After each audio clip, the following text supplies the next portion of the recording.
Hey everybody out there, you're tuned in to 91.8 The Fan. You're in my corner and I have a very special guest in the corner. Would you like to unveil your not-so-secret identity? Maniacal laugh. That could be anybody. Are you Dr. Evil? Yeah, something like that in the video game world. Maybe. My name is Jason Graves. And it's so nice to have you onto the show.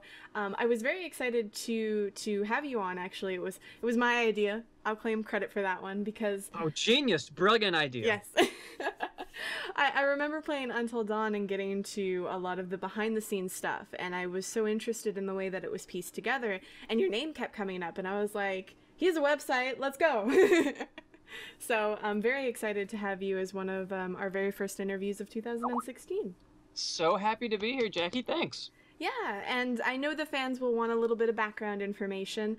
Everyone has a beginning story, and instead of asking, how you got into music, what about music attracted you? Like, what sparked your interest into it? I've always loved listening to music, even when I was a little kid before I started considering doing it as a career. And I also love cooking. And I don't know if there's a lot of people out there that love food, probably. But to me, listening to music and eating food are kind of the same thing. So there's something about that sort of service or, like helping people, doing something for people. That's why I love to cook, and that's why I love writing music. If I can give just the tiniest bit of joy, or maybe in the case of Until Dawn, fear, that so many other composers have done in the past. That's sort of the ultimate goal for me, is to help people feel, to make them sometimes happy. Most of my career has been more like scared, hence the maniacal laugh intro. But yeah, it's a blast. I love it. Well, there is sort of a joy from horror-esque games. Like, me personally, that's my thing. Like, I'll have friends over and play a game that I've played, 100 times that's a horror game, and they're like, you don't react to anything, but they're like screaming in a corner. So, and I kind of get a joy from not only watching people experience that, but seeing if something from a horror game can get to me. So, it's not always just fear. It is. I mean, people love to be scared, and thank goodness they do, because I've quite literally built an entire career on that, which is more, a mixture of fate and circumstance than it really is me planning one way or the other in terms of, musical genres or ideas. I like writing all kinds of music, but the dark stuff is fun because you kind of get to throw the rules out the window and do whatever you want. It's more creatively satisfying. Yeah, I could totally understand that, and I think specifically with Until Dawn, that must have been a fun project to approach because unlike a lot of video games nowadays that just kind of throw a writer in afterwards, this one had a director who had experience, I believe it was two directors who had experience with working on movies. They really wanted a cinematic feel to the game. They wanted the kind of emotions and the enveloping sort of idea that you get when you watch a film and you kind of lose yourself in it. And I think it was great the way they had the writers, the director, the music. I was brought in really, really early as well, and we were all going for a common goal. It wasn't what happens a lot of times, the rush till the deadline, and we just need to get this game out as soon as we can. That can sometimes occur, even with bigger titles. This was a very long, well thought out, planned process. It had to be because of that butterfly effect, because of the thousands of different things that can happen in the game depending on your choices as you progress. You needed to have a lot of detail covered. So I was involved for 3.5 years. Oh, wow. I Yeah. So I hope you really like the project instead of by the end of it, oh God, another day.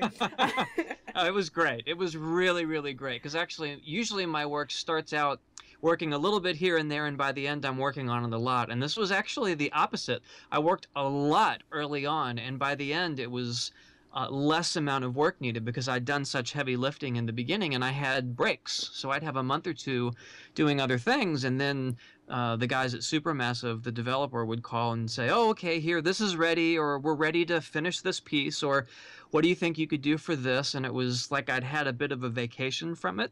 So I had a fresh perspective, and I did that 4 or 5 times, like the last year it was in development. Unlike the poor audio director who was implementing all the music, Barney Pratt, he didn't have any time off. So Oh no. he would grow a little weary and say, I have no perspective. Maybe you can listen to this and help me, figure out if it's actually working or not. That's hard, to spend that much time, especially on scary stuff.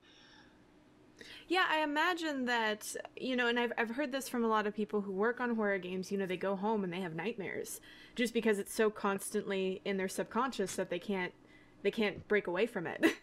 Yep, I actually was working on the second Dead Space game. I did the first one, and then I was starting up on the second one, and I was trying to figure out what to do, and I thought, well, I'll go back and play the first one. Then the only time I had to play was in the evenings before I went to bed. And I didn't have nightmares. I didn't dream I was on the Ishimura and I was being chased by necromorphs or anything, but I did have really weird dreams. I mean, it's like having, that too much food before you go to bed and you end up having all these strange dreams. I wake up in the morning and think, what in the world? It had nothing to do with Dead Space, but I can tell that playing that affected me, and I've played it hundreds of times and it's still got the better of me. Yeah, no, I can understand. And sometimes the cool thing about horror games is it might not just be like the boo factor. It might be something just psychological or a visual that really, sticks with you and sticks in your mind. And you're like, I'm okay, that wasn't a big deal. And then you go to sleep and you're like, whoa, I don't know It what lingers. I imagined. Yeah. Absolutely. I mean, I think you hit the nail on the head, because that's what I really believe. Boos are great, and having a big scary stinger or a big scary moment or a reveal is always powerful, but it's that psychological tension, the apprehension, the expectation, not knowing what's going to happen. That's what really gets under people's skin. Yeah, definitely. Like, one of the interesting things about Until Dawn was the fact that you didn't really know who the enemy was until, I'd say, about 70% of the game through. You had an idea. You knew it was some sort of monstrous thing, or wait, maybe it was a prank, or maybe it was this. You technically had, like, 3 possible villains, right? You had the supernatural, you had one of the cabin goers, and you had this dude on the mountain.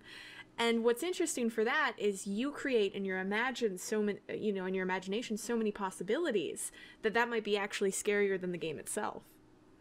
Totally. Your imagination, us as a human species, our imagination is infinitely more terrifying than anything that we see on screen or that we hear from the music. That's always the unknown.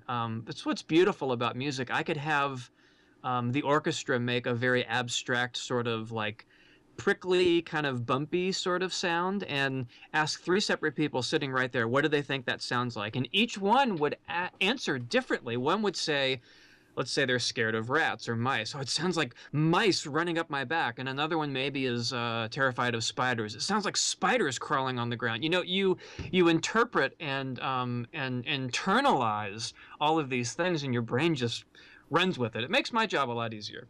Well, I have to say, I love the way you look at music, and the feelings and emotions that come through it are very important. And I think our listeners agree, because a good deal of our listeners don't know any of the languages that have to do with the music we play, but they still enjoy it because there's something coming through the music that attracts them to it. And that's why I always end up making that food and music comparison, because you sure don't have to know how to make some fancy fill-in-the-blank kind of cuisine to be able to sit down at a nice restaurant and enjoy a meal that has been made some way. You don't need to know how to make it. You just need to know that you're eating it and it's delicious. And music's the same way. And you can tell, I think, when food has been made with love and with care as opposed to someone just going by the numbers. You can tell the same thing with music, when emotion has been invested on the part of the composer, trying to drain like every ounce of possible intrigue or suspense or happiness or love out of the music. It resonates on the other side with the listener. At least that's how I feel when I listen to other people's music that I really enjoy, when it moves me. I mean, I can't imagine that they were just throwing it together. It's all an investment. Oh yeah, definitely. And I think the reason a lot of people are continuously attracted to Until Dawn and want to play it more actually has to do with the music. I had one friend, one of my best female friends, I brought her over and she played the entire game and she's like, man, I saw everything. Okay, now I want to play it again. And I'm like, why? And I'm like, well, like every time I heard a sound or something that had to do with the music, it sent a chill up my spine. So I want to see if there's another, if it reacts in different ways in different scenes and things like that. So, Oh, that's really, really great to hear. That was a big, big part due to Barney, again, the audio director that I mentioned before. He spent probably more time than I did writing the score. He spent implementing it, meaning putting it into the game. Because let's just, a normal big game like Until Dawn may have, I mean, but anywhere from 2 to 4 hours of music. mhm. It's a lot of music, but compared to a film, a 2 hour film is going to have maybe an hour and a half of music. If you're talking about Star Wars, it's going to have 2 hours of music in a 2 hour film. So we've already doubled, talking about 2 to 4 hours in a game. For a standard big game like this, Until Dawn had 15 hours of music Oh my that gosh. was put in the game, and all of those little pieces that your friend mentioned, like, this happens and the music does this and it makes me feel that way, they were all individually programmed and individually massaged for just the right experience. Because I think more than any other genre, horror really needs proper music direction. The music needs to do the right thing at the right time, and it's the most impactful if it's done correctly, but it completely ruins it more than any other genre if it's done incorrectly. And I think the fact that people really enjoy playing the game and the music doesn't become something that they want to turn off, or it doesn't turn into wallpaper, it's really effective and it works so well with the gameplay, has so much to do with Barney and the implementation that he did. I have to totally agree with that. If anyone is ever scared of a horror game like Five Nights at Freddy's or whatever, seriously just put on some really cutesy, kawaii Japanese idol music over it, and it's the most funny thing. You can literally change a game that's like really horrific to something really like, oh, this is a joke, really quickly. I've done this a few times just for fun. And my girls, I've got a teenager and one slightly younger. They were playing, it was a kid's game, but it had one level that was in a cemetery with ghosts. And it wasn't really that scary, but it did have sort of almost lack of music and just these low sort of drones. And they kept getting freaked out. And finally, one of them told me this afterwards. She said, we were getting really scared, so I muted the speakers. And then we played through the level just fine. Yeah, no, you even have people who cover their ears, right before they think a big scare is going to happen in a movie. Yep, yep. But talking about ghosts and cemeteries, I feel like Murdered Soul Suspect is a great segue there. Oh, see, I totally set you up for that. Yeah, you did. Thank you. You're like my wingman. I got your back. But what's interesting about Murdered Soul Suspect is that, I thought it was actually a very good game, but I don't hear a lot of people, continuously talk about it. And one thing that I think is really interesting about it is the music, because a lot of it is like still very creepy, but it's very powerful. And that's not something I necessarily got from Until Dawn. I found a lot of pieces in Until Dawn were more gentle and sorrowful. So it was interesting to like cross compare and look at the contrasting elements between the two scores. I think it's interesting, definitely. It's a good observation that I'm trying to remember. I think I actually did Until Dawn. Most of that music was written before I did Murdered Soul Suspect. They blend together a little bit. But it's interesting that you use that word power, because we had a live orchestra for Until Dawn, 3 different recording dates over the space of a year, and I recorded some stuff here around the studio. But Murdered Soul Suspect was 100% me here in the studio, and there's lots of string quartet or solo string work that's just me sawing away on these very cheap string instruments that I ordered off of Amazon. I'm a percussionist. I am not a string player. But I also play guitar, so really playing violin badly and making it sound scary is not a far stretch from just playing guitar, in averagely.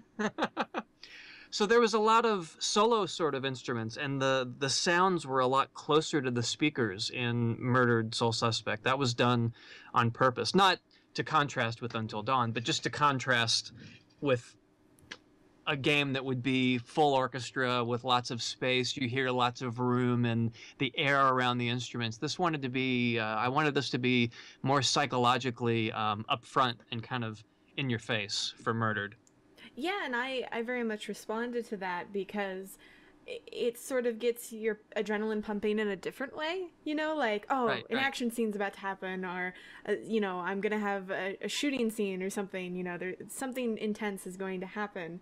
It's almost like a prep for that, where with Until Dawn, I felt you were focusing more on the emotions of the characters and what individual characters were feeling. Very, very, very good. You should consider talking about this stuff more often. That's exactly what the intent was, and that's something that I always discuss with the developer at the very beginning of the game. Why do you need music? I mean, obviously you want music. Music is a natural extension of the gameplay experience, but what is it that you would hope the music to do in the game? And sometimes they don't know, and it's fun to discover that together and figure out what it's going to do. But with Until Dawn, they knew they wanted something cinematic, and they knew they wanted something. They literally, I think Barney told me that they wanted the music to be its own character in the game. They wanted it to have depth and personality, and they really hoped that the music would help the players relate, you as a player relate to the characters in the game. So when one of them accidentally dies and you didn't mean for it, maybe it was your favorite person, you kind of feel bad for them. You're like, oh my gosh, I can't believe I just did that. That's where that emotional investment comes from. And the music really helps carry it home when you're hearing it. Or you immediately try and restart the game so it doesn't save. Stop it! Stop it! Oh yeah, yeah. Pull the plug! Yeah. That was me because I accidentally killed Jessica, I believe. Yep. Oh no, Ashley. I'm sorry. Yeah, I'm confusing their names. Yeah, I accidentally killed Ashley in the dumbest way, and I was like, no, you're supposed to get with Chris and have beautiful fangirl babies. That ship has sailed. But no, it's interesting to me because a lot of people who have played Until Dawn are very sympathetic to the Josh character. And I, by the end of it, I didn't like him at all. I was like, you did a lot of stuff that I just did not agree with. I made a Christmas list. I put you on it just to take you off of it. So with him, I was done with him by the end, but it was obvious to me that there was something in the music that was trying to make you sympathetic to him. And that's something that personally didn't resonate with me, but it did for a lot of friends and a lot of other people I've talked about the game with. How many times did you play through? I played through twice, I believe, and then I got all the achievements because I saved everybody the first time. Oh, good job. Wow. Yeah, I just I needed to replay to get all the artifacts, like all the things from the asylum and everything like that. So I know the reason I ask, depending on how different characters can end up kind of having slightly different personalities and treat each other different ways. Mm-hmm. And I know a lot of times Josh can kind of end up in the end coming off as that slightly unlikable. And I don't remember if he had a wider character arc. I know some of the girls definitely did, and the way that they treated the guys. But there's a chance. I mean, maybe some of the people that are sympathetic towards Josh at the end had a different Josh than you did. That's true, and I actually think some of it has to do with gender. And I usually don't get into these conversations because everyone on the internet shouts about it and doesn't red flag. Yeah, and doesn't have a discussion about it. But there's a scene very early on where Chris and Josh talk to each other, and Josh is kind of trying in his own way to get Chris to confess to Ashley. And he's like, hey, if you're not going to have sex with her, then Mike will or I will, and it was really creepy from a female perspective that you're saying these things. Like it just didn't, it rubbed me the wrong way. So very much I was like, you can go. That was pretty much it. Yeah, you're like, all right. Yeah, yeah, and then you find out what happens and you go from there. So, Yeah. But it's interesting though to see how different projects can differ, and I know specifically with The Order, that one was really interesting because I believe you actually traveled for that one to get inspiration. Yes, I mean let's see, we recorded the music in London, and I don't know if it would be fair to say inspiration. And it also wouldn't be fair to say that it was an excuse to go to London, because London's one of my favorite cities, and it just so happens that that's where the Order takes place, in London in the late 1800s. I know the team that made the game went out to London many, many times for inspirational trips, and I visited them many times in California. I'm in North Carolina, so there's a lot of inspiration there, but I never made a specific trip. Like, I'm going to London to research music for the Order, but I probably go out there 3 times a year, and definitely the 2.5 or 3 years I was involved with the Order, whenever I was in London, it's like, oh, maybe we can go to this old church and just kind of soak in the atmosphere. And especially when I recorded, having the musicians, this amazing studio, amazing musicians, they really, really brought it home. It was great. Yeah, interesting fact about that game. I went to the very first PlayStation experience, and the wait time for that game before it came out back in 2014 was like 4 or 5 hours. I was there too, and I Really? saw the line, and I was thinking, oh man, I wish I could play it, because it was the cool rappelling down the side of the blimp level, and I hadn't seen the final version yet.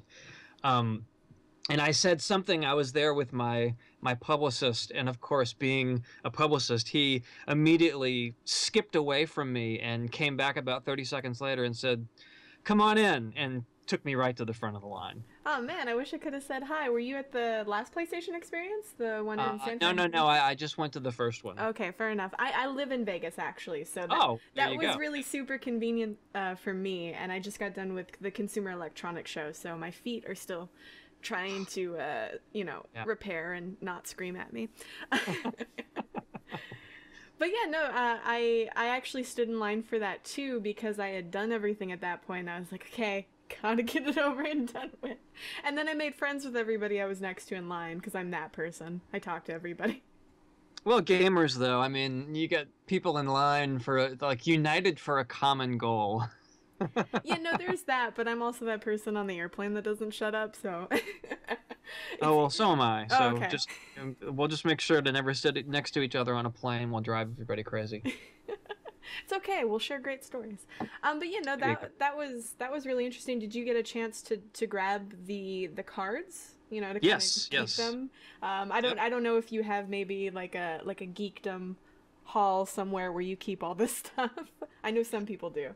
I have kind of a stuff that was accruing dust and getting stacked up, because I want to keep it, definitely. I a lot of times developers will send me really neat little, special versions of the game or little limited edition things, and there's not a lot of places for me to put things out in my studio where I am. It's kind of like all the walls are soundproof and you can't really hang things on them. But I had someone who was working with me at the end of last year, and he and I both got great satisfaction from kind of getting things out and setting them up and getting them dusted off. And we've got some great stuff that I got from the guys with the Order, and the guys at Supermassive sent me some really cool stuff from Until Dawn. And I've got some neat, Tomb Raider stuff and Dead Space things, and just little trinkets and knickknacks and fun kind of one of a kind collectibles.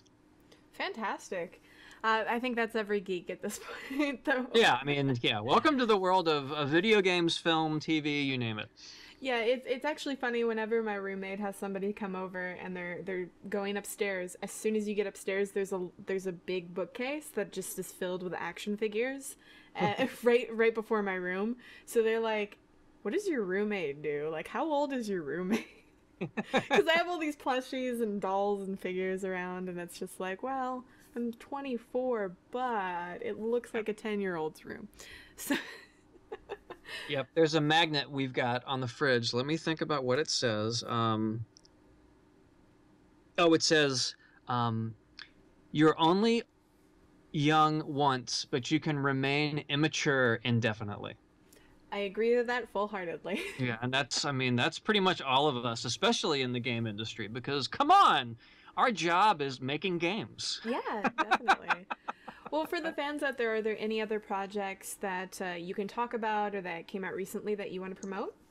Oh, I wish I could. If for those listeners that aren't familiar with the debacle that is composing for video games, they're very, very secretive until things are kind of officially announced. And it's like it gets to the point when the when Until Dawn came out, for example, I actually felt really strange talking about it. Like I was going to get a tranquilizer dart in the neck without realizing it because I had spent so many years in complete and total silence, not being able to talk about the game. But then once it comes out, usually there's a, like with Until Dawn, they had that great video. There's a lot of wonderful support that, wouldn't be the same if I was just putting up on Twitter, hey, just finished scoring, fill in the blank game. So unfortunately, no news that I can report other than there's some great stuff coming out soon. Well, on the plus side, people can keep up to date on your Facebook and your Twitter and your official website, but are there any other websites that they can stalk you on? In a nice way, of course. Oh, nice stalking is always welcome. I'd say, I mean, Twitter and Facebook, those are the two big ones for sure.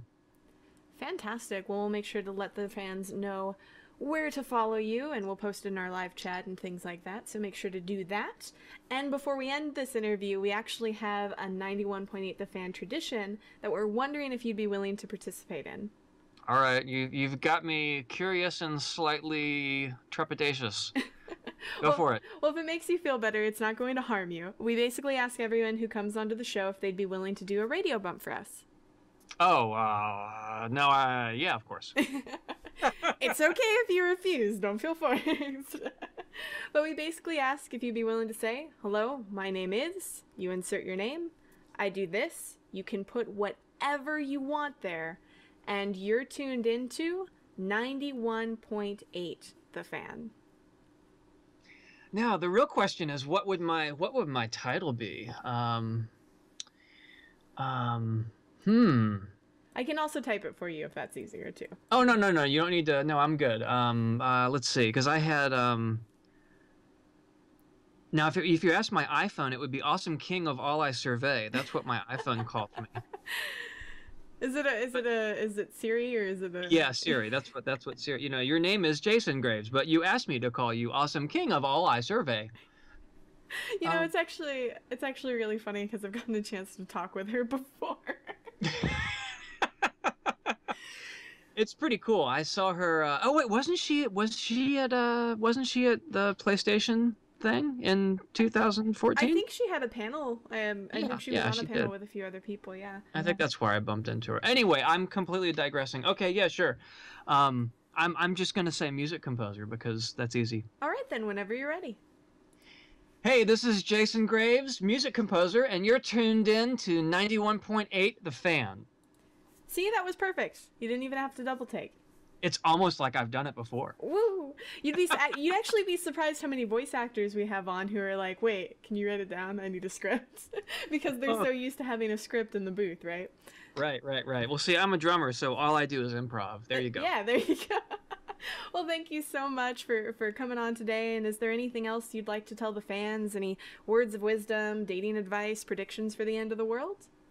Oh my gosh, so many chances for making myself seem foolish. No, I would just say thank you so much for playing games, for supporting games, for listening to and supporting game music, because the bottom line is, as much as I love writing this music, it would mean absolutely nothing if the fans weren't out there playing the games and listening to the music. It makes all the difference in the world. Thank you.